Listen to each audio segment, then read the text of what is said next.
Hello everyone, তোমরা সব কেমন আছো? আশা করি ভালো আছো।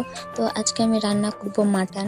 তো দেখো, আজকে বাজার থেকে অল্পটুকু মাটন এনেছি এবং মাটনটা ভালো করে রান্না করব। আজকে আমি নিজে রান্না করব। দেখো, রান্না করার জন্য সব কিছু গুছিয়ে নিতে হবে। তো ভালো করে পিস পিস করে আলুগুলোকে কেটে নিয়েছি। কাটার পর আমি পেঁয়াজ কাটবো। এবার পেঁয়াজগুলো কেটে নিয়েছি। দেখো কত সুন্দর করে পেঁয়াজ কাটছি, আর আমাকে আমার বোনও জ্বালাচ্ছে। এরপর আদা কাটবো, আদার পর রসুন। রসুন ছাড়াতে তো জানেন সবাইকে একদম বিচ্ছিরি লাগে। এবার ভালো করে ধুয়ে নেব। পেঁয়াজগুলো ধুয়ে নেওয়ার পর একটু গল্প করছে, দেখছো?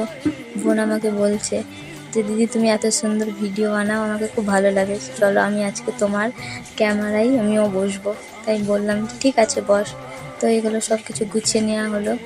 আমি পারবো না বলে আমার ভাই মিক্সিতে এটা মশলাটা করে দিল। দেখো, এরপর আমি সব কিছু মাখিয়ে নেব।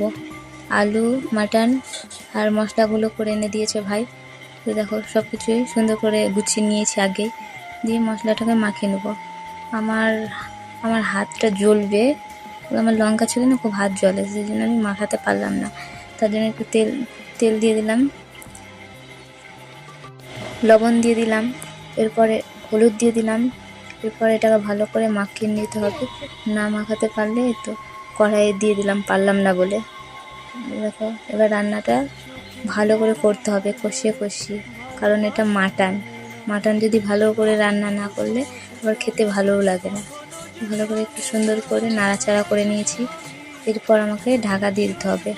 ঢাকা দিয়ে দিলাম, কিছুক্ষণ পর ঢাকা খুলে দেখতে হবে কেমন হয়েছে। তো দেখো কত সুন্দর হয়েছে কষানো। একটু বেশি করে লাল লাল করে আরও ভালো করে কষাতে হবে। তো কষানোর পর দেখো জল দিয়ে দিলাম। তারপর ফাইনালি লুকটা দেখতে হবে কেমন হয়েছে মাংসের টেস্ট। জানি দেখতে খারাপ, যেই জিনিসই দেখতে যতটা খারাপ তার মন কিন্তু ভালো হয়। তো আমাদেরকে খেয়ে দেখতে হবে মাটনটা কেমন হয়েছে। চলো, আমার ফাইনালি রান্না করা কমপ্লিট। তো কেমন হয়েছে বলো এবার, চলো খাওয়া যাক, খেয়ে টেস্ট করি কেমন হয়েছে। দেখো সবাই খেতে বসে গেছে, ভাই, বোন, দাদার মেয়ে। তো চলো এবার খেয়ে টেস্ট করা যায় কেমন লাগছে। দেখতে খারাপ কিন্তু খেতে কিন্তু খুব সুন্দর, অসাধারণ খেতে, এতটা সুন্দর লাগছে বলে না। আমি রান্না করেছি বলে এজন্য না, কিন্তু সত্যি খুব সুন্দর হয়েছে।